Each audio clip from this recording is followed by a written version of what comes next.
إليك وما أنزل من قبلك وبالآخرة هم يوقنون. قال النبي صلى الله عليه وسلم: أنا حظكم من الأنبياء وأنتم حظي من الأمم. صدق الله وصدق رسوله النبي الكريم. اللهم صل على سيدنا ومولانا محمد وعلى آل سيدنا ومولانا محمد وبارك وسلم وصل عليه. استغفر الله ربي من كل ذنب واتوب إليه. میری انتہائی واجب الاحترام امت مسلمہ کی مقدس ماں اور بہنوں، الحمدللہ اس ادارے کے زیر اہتمام اور ہمارے بزرگ یادگار اسلاف حضرت مولانا مفتی لائق احمد اسعدی دام اللہ فیوزہم کی زیر سرپرستی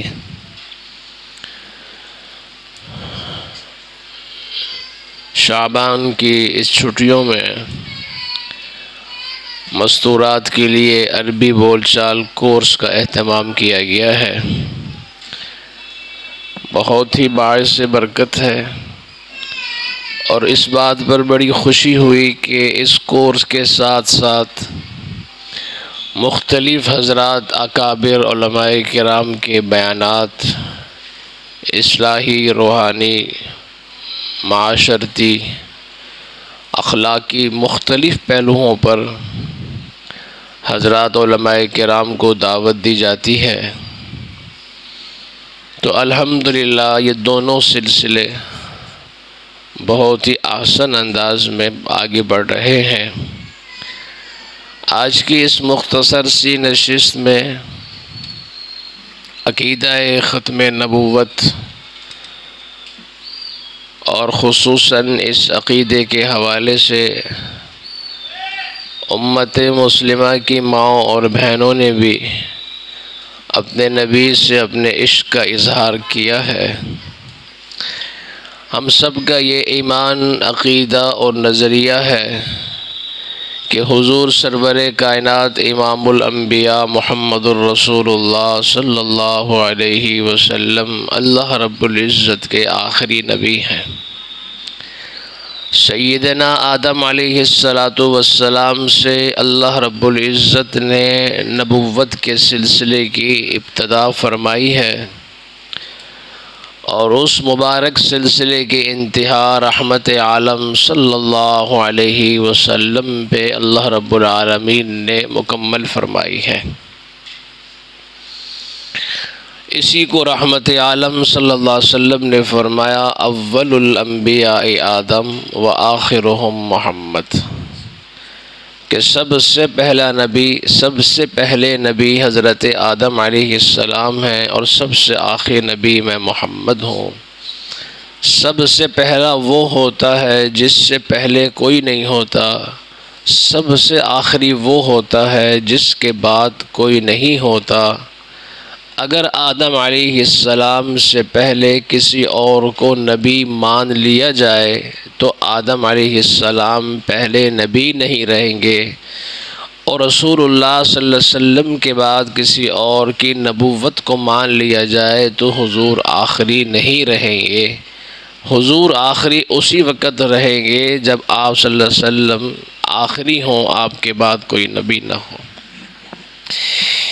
یہ عقیدہ امت مسلمہ کا متفقہ اور اجماعی عقیدہ ہے، اور یہ عقیدہ ہمارے دین کی بنیاد اور اساس ہے۔ آج یہ سارا دین 1400 سال گزرنے کے باوجود بھی یہ دین چمک رہا ہے، یہ دین باقی ہے، اس کی زبر زیر میں فرق نہیں آیا۔ تو یہ سب صدقہ ہے رسول اللہ صلی اللہ علیہ وسلم کی ختم نبوت کا۔ آپ دیکھیں تورات، زبور، انجیل یہ بھی سچی کتابیں ہیں، قرآن کریم بھی سچی کتاب ہے۔ تورات، زبور، انجیل کو یہ بھی اللہ کی طرف سے ہیں، قرآن کریم بھی اللہ کی طرف سے ہے۔ ان کتابوں کو لانے والے بھی حضرت جبرائیل علیہ السلام ہیں، قرآن کریم کو لانے والے بھی سیدنا جبرائیل امین ہیں۔ وہ کتابیں بھی سچے نبیوں پہ نازل ہوئی، قرآن کریم بھی رحمت عالم صلی اللہ علیہ وسلم کے قلب اطہر پہ نازل ہوا۔ جب اسٹیٹس برابر ہے تو پھر یہ فرق کیوں؟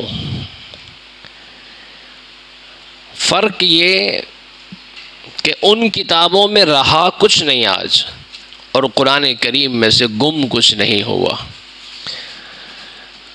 یہ ایک سوال ہے کہ جب اسٹیٹس برابر ہے تو پھر یہ فرق کیوں ہے؟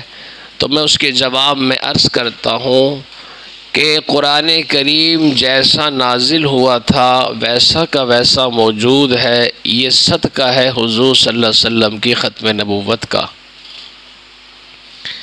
آج ہم مسلمان ہیں، یہ بھی صدقہ ہے رسول اللہ صلی اللہ علیہ وسلم کی ختم نبوت کا۔ میں ایک مثال کے ذریعے سے یہ بات سمجھاتا ہوں۔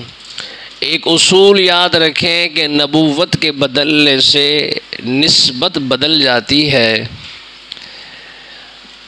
ایک شخص حضرت موسیٰ علیہ السلام کا کلمہ پڑھے، اسے یہودی کہتے ہیں۔ یہ مثال آپ کو سمجھ میں آ گئی اور یاد ہو گئی تو انشاءاللہ کوئی قادیانی پریشان نہیں کرے گا۔ پھر قادیانیوں کو مسلمانوں کے صف سے الگ کرنا اور لوگوں کو سمجھانا آسان ہو جائے گا۔ ایک شخص موسیٰ علیہ السلام پر ایمان لے کر آئے، اسے کہتے ہیں یہودی۔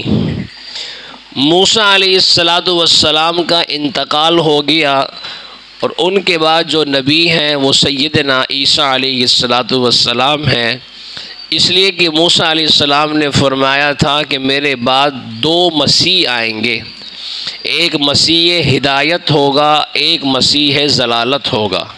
مسیح ہدایت سے مراد سیدنا عیسیٰ علیہ السلام تھے اور مسیح ضلالت سے مراد دجال تھا۔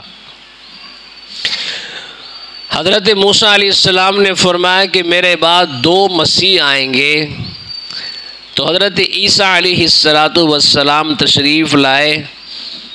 وہی شخص جس نے موسیٰ علیہ السلام کا کلمہ پڑھا تھا، اللہ نے اس کو زندگی دی، اس کو عیسیٰ علیہ السلام کا زمانہ بھی مل گیا۔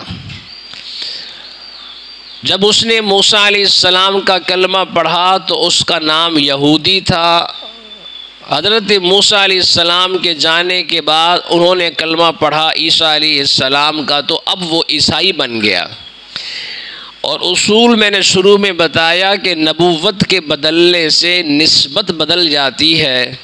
کلمہ پڑھا حضرت موسیٰ کا تو یہودی کہلایا، کلمہ پڑھا حضرت عیسیٰ علیہ السلام کا تو عیسائی کہلایا۔ حضرت عیسیٰ علیہ السلام کے دنیا سے آسمان کی طرف جانے کے بعد عیسیٰ علیہ السلام دوسرے آسمان پہ زندہ موجود ہیں، قیامت سے پہلے تشریف لائیں گے۔ رحمت عالم صلی اللہ علیہ وسلم نے فرمایا فجر کی نماز کا وقت ہوگا، عیسیٰ علیہ السلام دمشق کی جامع مسجد کے مشرقی سفید مینارے پہ نازل ہوں گے، مینار سے نیچے اتریں گے، فجر کی نماز کا وقت ہوگا۔ حضرت مہدی علیہ الرضوان بھی موجود ہوں گے مصلی پر۔ اسی طریقے سے عیسیٰ علیہ السلام شادی بھی کریں گے، اللہ دو بیٹے دیں گے، ایک کا نام موسیٰ ہوگا، ایک کا نام محمد ہوگا۔ یہ تمام تر ایک تفصیلات ہیں اور ایک طویل موضوع ہے، بس میں نے مختصراً عرض کر دیا کہ عیسیٰ علیہ السلام تشریف لائیں گے۔ عیسیٰ علیہ السلام کے دنیا سے جانے کے بعد اب زمانہ آیا رسول اللہ صلی اللہ علیہ وسلم کا، اور عیسیٰ علیہ السلام نے فرمایا کہ میرے بعد جو نبی آئے گا اس کا نام احمد ہوگا، وَمُبَشِّرًا بِرَسُولٍ يَأْتِي مِن بَعْدِ اسْمُهُ احمد۔ آپ صلی اللہ علیہ وسلم کے دو ذاتی نام ہیں، محمد بھی حضور کا ذاتی نام ہے، احمد بھی حضور کا ذاتی نام ہے، باقی تمام تر صفاتی نام ہیں، یاسین، مزمل، طٰہٰ، یہ جتنے بھی نام ہیں یہ سب صفاتی نام ہیں۔ محمد اور احمد حضور کے ذاتی نام ہیں۔ اللہ رب العزت نے آسمان کو رونق بخشی ہے نام احمد سے، اور زمین کو رونق بخشی ہے نام محمد سے۔ حضرت رسول اللہ صلی اللہ علیہ وسلم تشریف لائے، وہی شخص جس نے موسیٰ علیہ السلام کا کلمہ پڑھا، وہی شخص جس نے عیسیٰ علیہ السلام کا کلمہ پڑھا، اللہ نے اس کو زندگی دی، حضور کا زمانہ اس کو مل گیا، اور اس کی نجات اسی میں ہے کہ وقت کے سچے نبی پر ایمان لے آئے، وہ رحمت عالم صلی اللہ علیہ وسلم پر ایمان لے آیا، اب وہ بن گیا مسلمان۔ پہلے یہودی تھا، نبی بدلا تو عیسائی بنا، نبی تبدیل ہوا تو مسلمان ہوا۔ اب میں نتیجے کی آخری بات عرض کرتا ہوں کہ اللہ نہ کرے اسی شخص کی قسمت کا ستارہ ڈوب جائے اور یہ حضور صلی اللہ علیہ وسلم کے بعد کسی اور کو نبی مان لے، تو ہم سب یہی کہیں گے اگر یہ حضور کے بعد کسی اور کو نبی مان لے گا تو اس کا نام مسلمان نہیں رہے گا۔ جو اس نبی کی امت کا نام ہوگا وہ اسی کا نام ہوگا۔ نتیجہ کیا نکلا؟ اگر آج میں اور آپ مسلمان ہیں، یہ بھی صدقہ ہے حضور کی ختم نبوت کا۔ تو یہ جو سارا دین آج ہمارے پاس محفوظ ہے، چمک رہا ہے، موجود ہے، قیامت کی صبح تک رہے گا، یہ سب ختم نبوت کی برکت سے ہے۔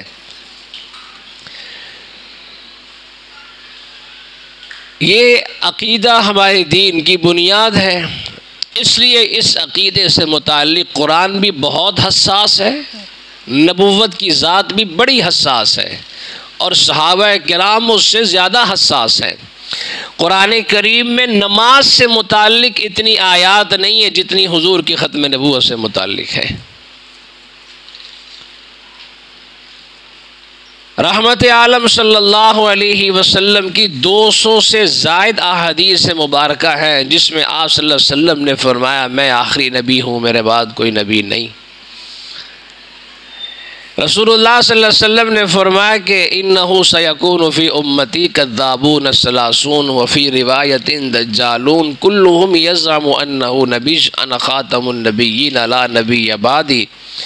200 سے زائد مرتبہ حضور نے یہ فرمایا کہ میں آخری نبی ہوں، لیکن یہ بھی فرمایا کہ میری امت میں 30 جھوٹے لوگ آئیں گے۔ سیکون فی امتی کذابون، کذابون بہت بڑا جھوٹ بولیں گے، اور اس کائنات کا سب سے بڑا جھوٹ یہ ہے کہ کوئی شخص یہ کہہ دے کہ میں بھی حضور کے بعد نبی ہوں۔ آپ نے فرمایا وہ صرف کذاب نہیں ہوں گے، وہ دجال بھی ہوں گے، اور ان کے دجل کی وجہ کیا ہوگی؟ کلہم یزعم انہ نبی، ہر ایک ان میں سے یہ گمان کرے گا میں اللہ کا نبی ہوں۔ اب اس سلسلے کا آغاز تو ہونا تھا، مدعیان نبوت نے تو دنیا میں آنا تھا، رسول اللہ صلی اللہ علیہ وسلم کے مبارک زمانے میں ان کا سلسلہ شروع ہو گیا۔ مسیلمہ کذاب سجا بنت حارث یہ خاتون ہے، اس نے بھی عجیب دلیل دی، اس نے نبوت کا اعلان کر دیا اور کہنے لگی اللہ نے قرآن کریم میں یہ فرمایا ہے کہ کوئی اور مرد نبی نہیں بن سکتا، رجل کا لفظ آیا ہے، میں تو عورت ہوں، میں بن سکتی ہوں۔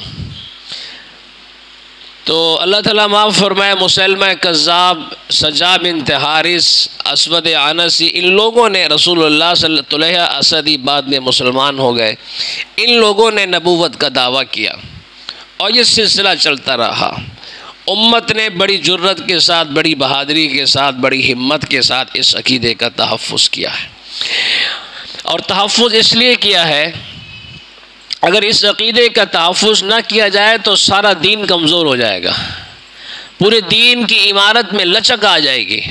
امت نے اپنی جان دے کے اس عقیدے کی حفاظت کی، اور اس عقیدے کی حفاظت کر کے حضور کے پورے دین کی حفاظت کی ہے، اس لیے کہ یہ عقیدہ ہمارے دین کی بنیاد ہے۔ جیسے ہمارا یہ ادارہ ہے، اس ادارے کی بنیاد ہے، بنیاد جتنی مضبوط ہوگی عمارت اتنی زیادہ مضبوط ہوگی، بنیاد ہل گئی، بنیاد کمزور پڑ گئی تو ساری عمارت کی دیوار بھی، چھتیں بھی، ہر چیز کمزور پڑ جائے گی۔ عقیدہ ختم نبوت میں لچک پیدا ہو گئی تو پورے دین کی عمارت میں لچک پیدا ہو جائے گی۔ جس طرح اگر بنیاد بنیاد کمزور پڑ جائے، عمارت کمزور ہو جاتی ہے، اس عمارت کا کوئی اعتبار نہیں ہوتا۔ عقیدہ ختم نبوت کی بنیاد میں لچک پیدا ہو جائے، پھر اس نماز کا بھی کوئی اعتبار نہیں ہوتا، اس حج اور زکوٰۃ کا بھی کوئی اعتبار نہیں۔ امیر شریعت سید عطا اللہ شاہ صاحب بخاری رحمۃ اللہ علیہ ایک جملہ فرمایا کرتے تھے، فرماتے تھے لا الہ الا اللہ محمد الرسول اللہ۔ فرماتے تھے لا الہ الا اللہ پڑھنے میں تو پہلے ہے، لا الہ الا اللہ پڑھنے میں تو پہلے ہے، لیکن محمد الرسول اللہ ماننے میں پہلے ہے۔ اللہ تعالیٰ کو اس لا الہ کی ضرورت نہیں ہے جس میں محمد الرسول اللہ نہ ہو، اللہ کو اس حج کی ضرورت نہیں ہے جس میں محمد الرسول اللہ نہ ہو۔ تو فرماتے تھے لا الہ الا اللہ پڑھنے میں تو پہلے ہے، ماننے میں محمد الرسول اللہ پہلے ہے۔ تو رسول اللہ صلی اللہ علیہ وسلم کی ختم نبوت کا عقیدہ یہ ہماری دین کا اہم اور بنیاد اور اساس ہے۔ اس لیے دور نبوت سے لے کے آج تک اس امت نے اس عقیدے کا تحفظ کیا ہے، اور الحمدللہ بہت ہی جرت کے ساتھ کر رہی ہے۔ جہاں اس عقیدے کے تحفظ میں مردوں نے اپنا کردار پیش کیا ہے، اللہ رب العزت نے نبی کی عزت و ناموس کے لیے، نبی کی ختم نبوت کے تحفظ کے لیے امت کی ماؤں سے بھی یہ کام لیا ہے، اس امت کی بہنوں سے بھی یہ کام لیا ہے۔ انہوں نے بھی بڑی جرت کے ساتھ نبی کی عزت و ناموس کا تحفظ کیا ہے۔ اور یاد رکھیں،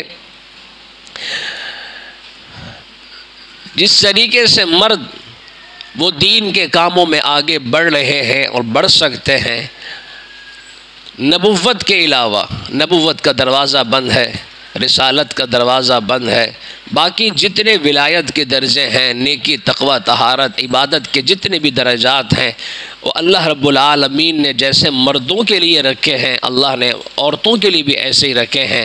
ان المسلمین والمسلمات والمؤمنین والمؤمنات والقانتین یہ جو پوری آیت ہے یہ بتلاتی ہے کہ جس ولایت کے درجے پر ایک مرد پہنچ سکتا ہے، عورت بھی پہنچ سکتی ہے۔ جس درجے پہ ایک مرد نبی سے محبت کا اظہار کر سکتا ہے، ہماری ماں اور بہن بھی اس کا اظہار کر سکتی ہیں۔ بلکہ اس سے آگے بڑھ کر میں یہ کہتا ہوں کہ خواتین، مرد کا دین وہ گھر کی دہلیز پر پہنچتا ہے، عورت کا دین نسلوں میں منتقل ہوتا ہے۔ جہاں عورت میں جتنا جذبہ ہوگا، جتنا اس پہ دینداری ہوگی، ماں کی گود میں جتنا تقوی ہوگا، جتنا نیکی کا جذبہ ہوگا، جو اچھے اثرات ہوں گے، اللہ اس گود میں پلنے والے بچے میں وہی منتقل کریں گے۔ اس لیے کہ سب سے پہلا مدرسہ، سب سے پہلی یونیورسٹی، سب سے پہلا کالج اور اسکول وہ ماں کی گود ہے۔ بدقسمتی سے آج اس مدرسے کو تالا لگ گیا ہے، آج یہ اسکول بند ہو گیا ہے، ورنہ یہیں سے تربیت ہوا کرتی تھی۔ شیخ الحدیث حضرت مولانا زکریا رحمۃ اللہ علیہ فرماتے ہیں، ہماری گھر کی خواتین کا یہ ماحول تھا، گھر نہیں پوری کاندھلا کی بستی کا یہ ماحول تھا۔ فرماتے تھے ہمارے ہاں خواتین بچوں کا بھی خیال کرتی تھی، کچن کا کام بھی کرتی تھی، اس کے ساتھ ساتھ روزانہ 8-9 پارے حفظ پڑھ لیا کرتی تھی۔ اور اس کا نتیجہ کیا نکلا؟ فرمانے لگے جب میرے والد محترم مولانا محمد یحییٰ کاندھلوی رحمۃ اللہ علیہ نے بولنا شروع کیا تو میرے والد محترم کو قرآن کا ایک پاؤ زبانی یاد تھا۔ یہ کیسے یاد ہوا؟ یہ وہ جو پہلا مدرسہ تھا، ماں کی گود، وہاں سے یہ چیزیں نصیب ہوئی۔ تو سب سے اللہ خاتون کو دینداری دے دے تو نسلیں تبدیل ہو جاتی ہیں۔ تو امت نے ایسا بھی دیکھا ہے، ام عمارہ رضی اللہ تعالی عنہا ہے، صحابی رسول ہے، جنگ احد کا میدان ہے، آپ کے شوہر بھی ساتھ ہیں، عمار اور عبداللہ رضی اللہ تعالی عنہما 2 صاحبزادے بھی ساتھ ہیں، اور رسول اللہ صلی اللہ علیہ وسلم کی خدمت میں ہیں۔ جنگ کا میدان ہے، جنگ کے میدان میں بچوں کو بھی پیش کیا، اپنے آپ کو بھی پیش کیا، شوہر کو بھی پیش کیا، اور یہاں تک کہ ایک موقع ایسا آیا کہ آپ کا بیٹا زخمی ہو گیا۔ کیا اس ماں کا جذبہ تھا اور نبی سے محبت تھی؟ اپنے کپڑا ایک دوپٹہ پھاڑا، اس کپڑے کو پھاڑ کے بچے کے زخم پہ باندھا، اور باندھنے کے بعد فرمانے لگی اٹھو تو تمہاری ضرورت تمہارے نبی کو ہے۔ زخمی بیٹا ہے، جسم پہ خون بہ رہا ہے، لیکن اس ماں کا جذبہ نبی سے محبت دیکھیے۔ اور پھر ایک موقع آیا، رسول اللہ صلی اللہ علیہ وسلم نے فرمایا، ایک موقع پہ فرمایا ام عمارہ، احد کے میدان میں جب دائیں بائیں دیکھتا تھا تو مجھے ام عمارہ نظر آتی تھی، مجھے یہ نظر آتی تھی۔ اس جذبے کے ساتھ رسول اللہ صلی اللہ علیہ وسلم سے اپنے محبت کا اظہار فرمایا، اور ایک دن جب یہ الفاظ سنے تو ام عمارہ فرمانے لگے یا رسول اللہ ایک دعا تو فرما دیجئے۔ اللہ کے نبی نے فرمایا کیا دعا ہے؟ آپ ہمارے لیے، میرے بچوں کے لیے دعا فرمائیں، جیسے اللہ نے احد کے میدان میں ہم سے خدمت لی ہے، اللہ قیامت کے دن جنت میں بھی ہمیں آپ کا خادم بنا دے۔ رسول اللہ صلی اللہ علیہ وسلم نے اسی وقت میدان میں دعا فرمائی، اللہ جنت میں بھی انہیں میرے قریب قربت نصیب فرما۔ تو حضرت ام عمارہ یہ وہی خاتون ہے جب مسیلمہ کذاب نے، یہ وہ ہے جس نے نبوت کا دعویٰ کیا ہے، مسیلمہ کذاب نے جب نبوت کا دعویٰ کیا اور اس کے خلاف جنگ لڑی گئی یمامہ کے میدان میں، تو ام عمارہ کی یہ کوشش تھی، یہ جذبہ تھا کہ میں کسی طریقے سے میں جا کے مسیلمہ کذاب کو خود قتل کروں۔ آپ حیران ہوں گی، مسیلمہ کذاب تک پہنچتے پہنچتے جسم پہ 11 زخم لگے، ایک ہاتھ بھی کٹ گیا، لیکن اندر اتنا جذبہ تھا، نبی کی محبت اتنی زیادہ تھی، نہ زخم دیکھے نہ کٹا ہوا ہاتھ دیکھا، اور وہاں تک پہنچی۔ جیسے ہی پہنچی مسیلمہ کذاب کے قریب تو اچانک سے اس پہ کسی نے حملہ کر دیا۔ دیکھا تو حملہ کرنے والے ایک حضرت وحشی تھے اور ایک ان کے بیٹے عبداللہ تھے۔ تو خوشی محسوس ہوئی کہ چلو میں نہ پہنچ سکی، نبی کے دشمن تک میری اولاد تو پہنچ گئی۔ تو اس بچے کے دل دماغ میں جذبہ کس نے پیدا کیا؟ اس کی والدہ نے پیدا کیا۔ حضرت حبیب بن زید انصاری ہیں، یہ پہلے شہید ختم نبوت ہے، سب سے پہلے ختم نبوت کے لیے شہید ہونے والے حضرت حبیب بن زید انصاری رضی اللہ تعالی عنہ ہیں۔ ان کے جسم کے ٹکڑے کر دیے مسیلمہ کذاب نے۔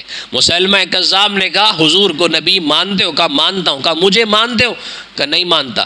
یہ نہیں فرمایا نہیں مانتا، کہنے لگے میرے کان نہیں سن رہے تم کیا کہہ رہے ہو۔ جسم کے ٹکڑے کہنا بڑا آسان ہے، بڑی آسانی کے ساتھ میں نے کہہ دیا، آپ نے سن لیا۔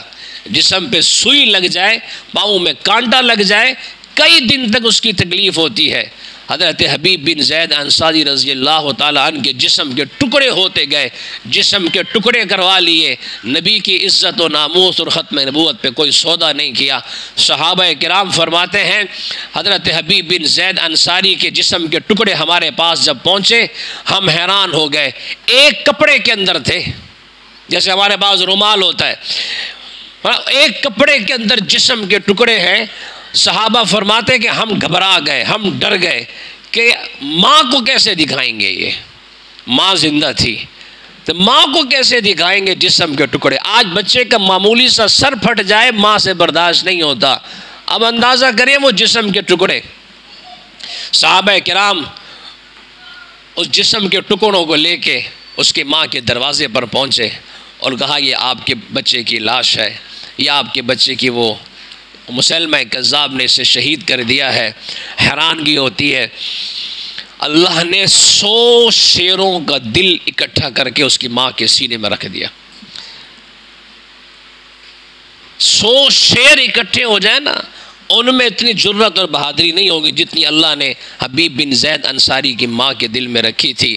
جیسے ہی وہ جسم کے ٹکڑے دیکھے تو آسمان کی طرف دیکھا اس خاتون نے اور ایک جملہ کہا، کہنے لگی یا اللہ میں آپ کا شکر ادا کرتی ہوں، جس دن کے لیے بچے کو دودھ پلایا تھا زندگی میں وہ دن بھی دکھا دیا آپ نے، زندگی میں وہ دن دکھا دیا مجھے۔ یہ ماں کا جذبہ تھا۔ تو جہاں مردوں نے رسول اللہ صلی اللہ علیہ وسلم سے عشق و رسالت کا اظہار کیا، محبت کا اظہار کیا، اللہ کا شکر ہے ہماری مائیں اور بہنیں بھی پیچھے نہیں رہیں۔ یہ تھوڑی سی ہمت کریں تو اللہ ان سے بہت کام لیتے ہیں، سچی بات ہے۔ ہماری مائیں اور بہنیں تھوڑی سی ہمت کریں، دنیا کے معاملات میں کہاں کا کہاں رخ موڑ دیتی ہیں۔ دنیا کے معاملات میں شادی کے موقع پہ دیکھیں، بڑے سے بڑے آدمیوں کو ہم نے دیکھا ہے عورتوں کے ہاتھیں مجبور ہوتے ہوئے، ان سے کہیں یار یہ نہ کریں، یہ نہ، کہتے ہیں نہیں یار بس وہ خواتین کا زور زیادہ ہے۔ تو جہاں ہمارا زور یہاں چل سکتا ہے دنیا پر، تو دین پہ بھی چلنا چاہیے، دین کے اعتبار سے ہمیں خوب کام کرنا چاہیے۔ نبی کریم صلی اللہ علیہ وسلم نے فرمایا کہ میں آخری نبی ہوں، اس عقیدے کا تحفظ آج تک امت کرتی آ رہی ہے۔ آپ بہنیں بھی ہمت کریں، آپ بہنیں بھی ہمت کریں اور اپنا کردار اس میں پیش کریں۔ دیکھیں قادیانیوں کی 5 جماعتیں ہیں، مردوں کی جماعت الگ ہے، بچوں کی الگ ہے، بچیوں کی الگ ہے، خواتین کی 2 جماعتیں ہیں۔ مردوں کی جماعت کا نام ہے خدام الاحمدیہ، بچوں کی جماعت کا نام ہے اطفال الاحمدیہ، بچیوں کی جماعت کا نام ہے ناصرات الاحمدیہ۔ خواتین کی 2 جماعتیں، ایک کا نام ہے لجنہ اماء اللہ، ایک کا نام ہے واقفات۔ واقفات وہ جماعت خواتین کی جنہوں نے اپنا 24 گھنٹے میں سے 3-4 گھنٹے وقف کر رکھا ہے قادیانیت کی تبلیغ کے لیے۔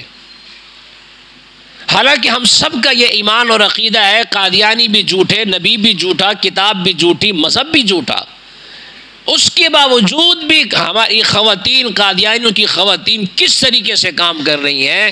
میں سچا، ہم سچے، نبی سچا، کتاب سچی، مذہب سچا، میرے گھر میں تو ایک بھی جماعت نہیں خواتین کی۔ اور کل قیامت کے دن رسول اللہ صلی اللہ علیہ وسلم کے سامنے پیش ہونا ہے ہم نے۔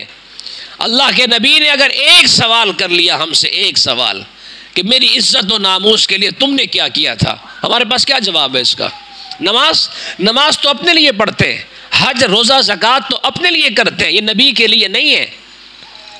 نبی کی عزت و ناموس کا تحفظ کریں تاکہ قیامت کے دن اس سوال کا جواب بھی دے سکیں۔ رسول اللہ صلی اللہ علیہ وسلم، میں ایک اور واقعہ آپ کو سناؤں۔ ابھی فیصل آباد میں چند عرصہ پہلے کی بات ہے، میں اپنی بہنوں کو بتانا چاہتا ہوں کہ کس طریقے سے اللہ نے اس ایک خاتون سے یہ دین کا کام لیا۔ میں صحابہ کی دور کی بات نہیں کر رہا، 3 سال پہلے کی بات کر رہا ہوں۔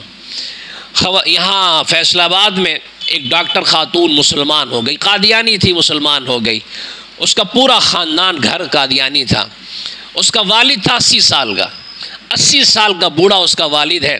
اس خاتون نے، اللہ نے اس کے دل میں یہ جذبہ پیدا کیا کہ وہ اپنے والد صاحب پہ اس نے محنت شروع کی، اور والد صاحب کو روزانہ یہ ترغیب دیتی کہ آپ بھی کلمہ پڑھ لیں، کسی وقت بھی آپ کی آنکھ بند ہو جائے گی، آپ بیمار ہیں، آپ مہربانی کلمہ پڑھ لیں۔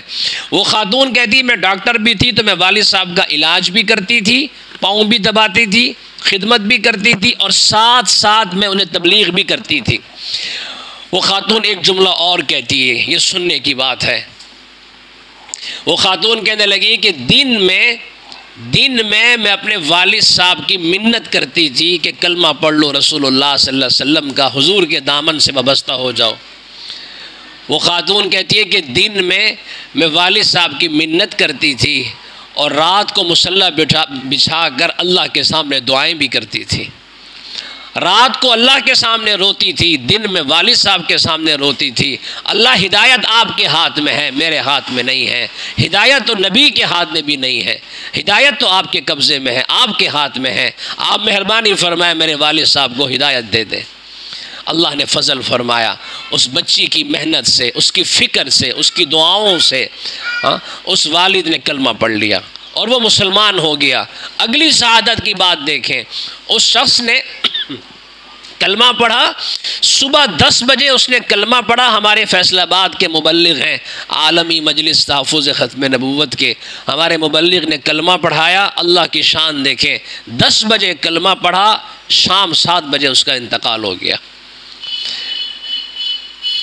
ایک آدمی اللہ سے دین مانگے، دیکھیں ایک آدمی ساری زندگی اللہ سے اولاد مانگے، شاید نہ ملے۔ اللہ سے ساری زندگی گھر مانگے، شاید نہ ملے۔ اللہ سے ساری زندگی کاروبار مانگے، نہ ملے۔ گھر کا سکون مانگے نہ ملے، اولاد کی فرما برداری مانگے نہ ملے، میاں بیوی آپس کی محبت مانگے شاید کمزور رہے نہ مل پائے، لیکن ایک بات ہے، اللہ ان سب کے بدلے میں جنت میں کوئی نہ کوئی نعمت سے ضرور نواز دیں گے۔ لیکن ایک آدمی، ایک ہماری ماں اور بہن اس دنیا میں اللہ سے اللہ کا دین مانگے، اللہ سے دین مانگے، تو اللہ اسی زندگی میں اس کو دین دیں گے، دین کی محنت دیں گے، دین کی سمجھ دیں گے، اس لیے کہ یہ دین اسی دنیا کی چیز ہے، اس جہاں کی نہیں ہے۔ دین تو یہاں سے وہاں لے کر جانا ہے ہم لوگوں نے۔ اگر ایک خاتون اپنے آپ کو بدلنا چاہتی ہے، گھر کو بدلنا چاہتی ہے، اللہ اسی زندگی میں ضرور بدلیں گے اس کو۔ تو آپ بھی اس خاتون کے دیکھیں، وہ نو مسلم خاتون تھی، چند اس کو مہینے ہوئے مسلمان ہوئے، لیکن اس کا جذبہ کیسا تھا؟ اس کے جذبے نے اس قادیانی باپ کو بھی مسلمان کر دیا۔ آج ہم بھی ہمت کریں، میری تمام بہنوں سے درخواست ہے کہ آپ بھی رسول اللہ صلی اللہ علیہ وسلم کی عزت و ناموس کے لیے اپنا وقت پیش کریں، اپنا کردار پیش کریں۔ اللہ رب العالمین نے خواتین میں بہت ساری صلاحیتیں رکھی ہیں۔ اگر قادیانیوں کی خواتین وہ مرزا غلام قادیانی کے لیے تبلیغ کر سکتی ہیں تو ہم رحمت عالم صلی اللہ علیہ وسلم کے لیے کیوں نہیں کر سکتے؟ اس نبی کے لیے کہ ایک مرتبہ رسول اللہ صلی اللہ علیہ وسلم تشریف فرما ہے، آپ نے مسجد کے دروازے پہ دیکھا خاتون رو رہی ہے، آپ نے فرمایا اٹھو، ایک صحابی سے فرمایا کہ اس سے پوچھو یہ کیوں رو رہی ہے۔ وہ صحابی گئے اور فرمایا کہ اماں کیوں رو رہی ہیں آپ؟ وہ خاتون کہنے لگی میرا بچہ گم ہو گیا ہے، میں نے ساری گلیوں میں دیکھا میرا بچہ نہیں مل رہا، اب پریشان ہو کے یہاں پر آئی ہوں۔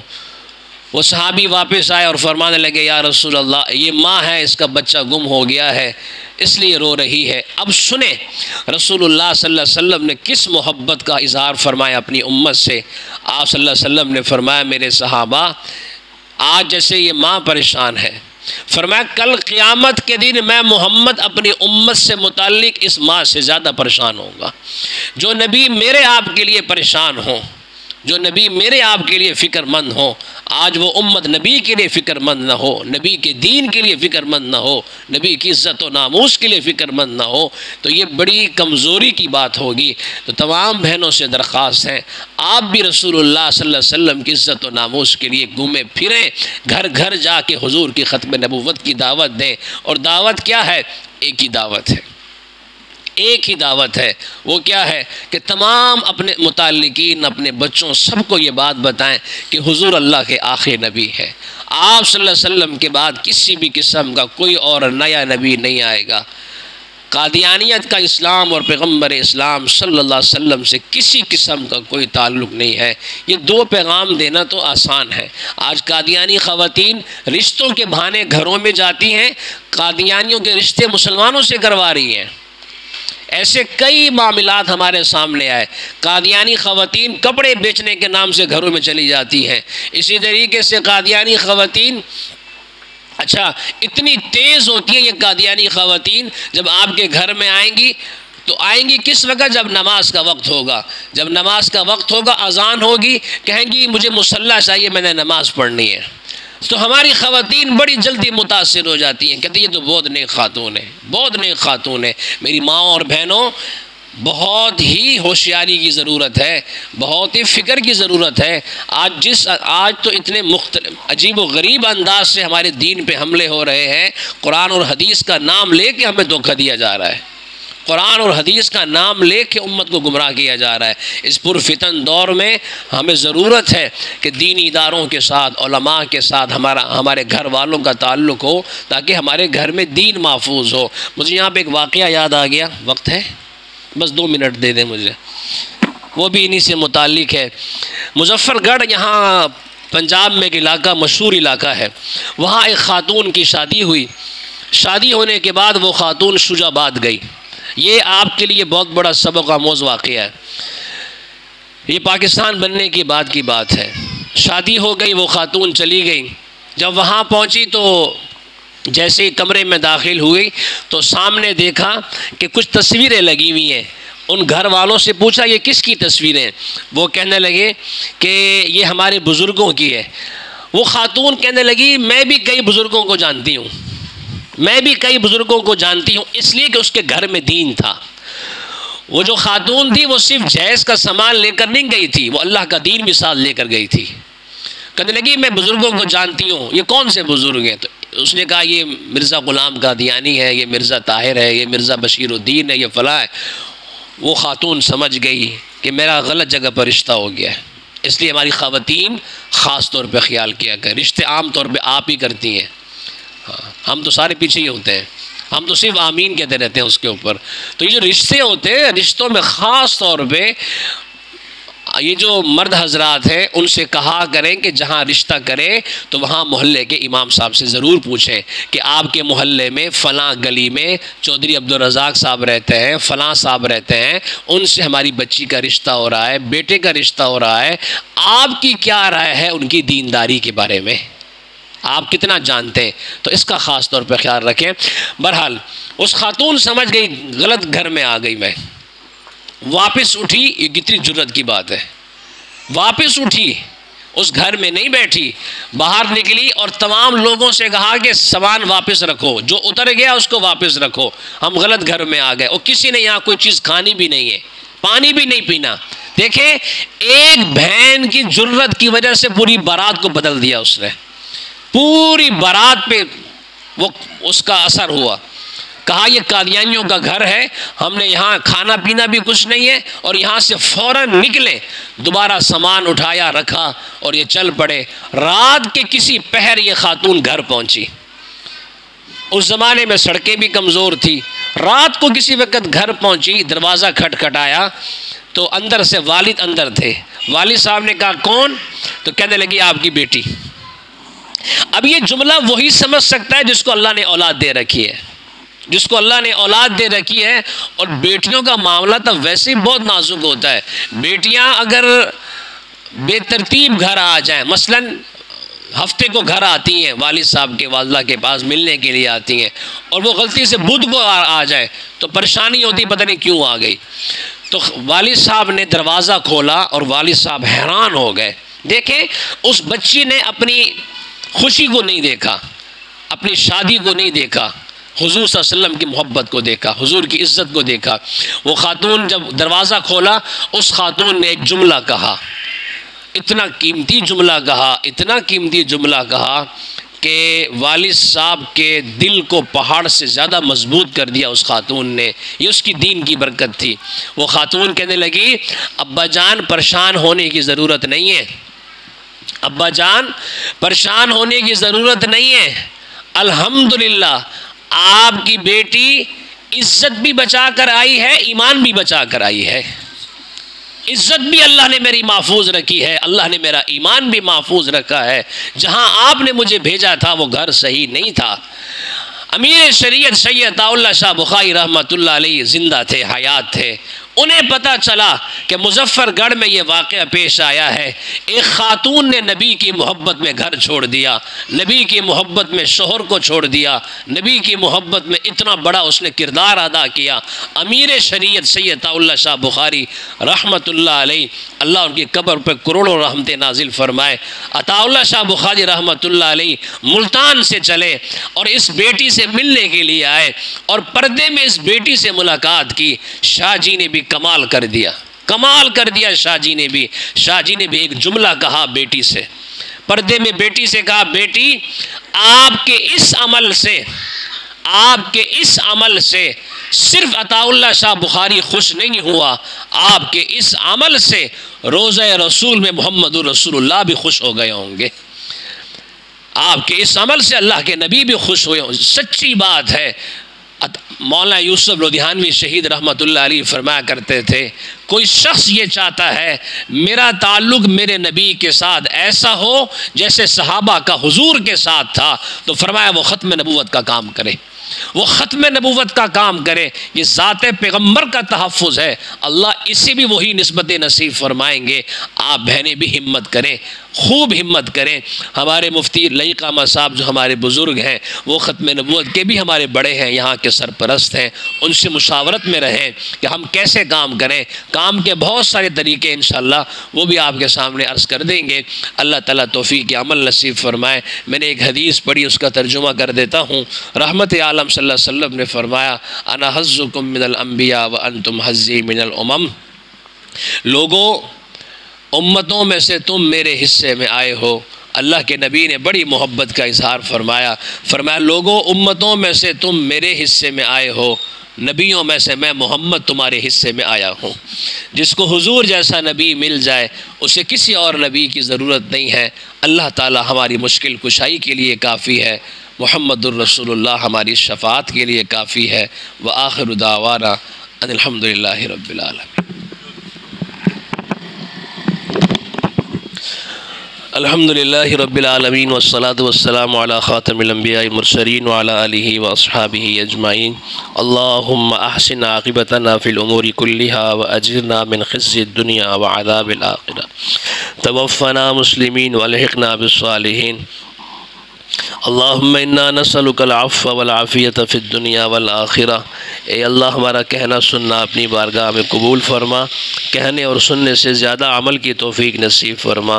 اے اللہ، اس مبارک سلسلے کو یا اللہ اپنی بارگاہ میں قبول فرما، خیر و عافیت کے ساتھ یا اللہ اسے پائے تکمیل تک پہنچا۔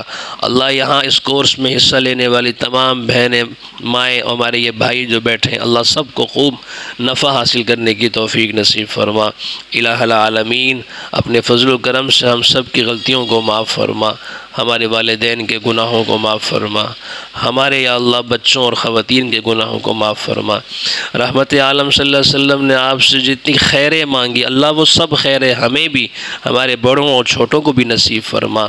نبی کریم صلی اللہ علیہ وسلم نے جتنے شرور سے پناہ مانگی، اللہ ہمیں بھی، ہمارے بڑوں اور چھوٹوں کو بھی ان سے محفوظ فرما۔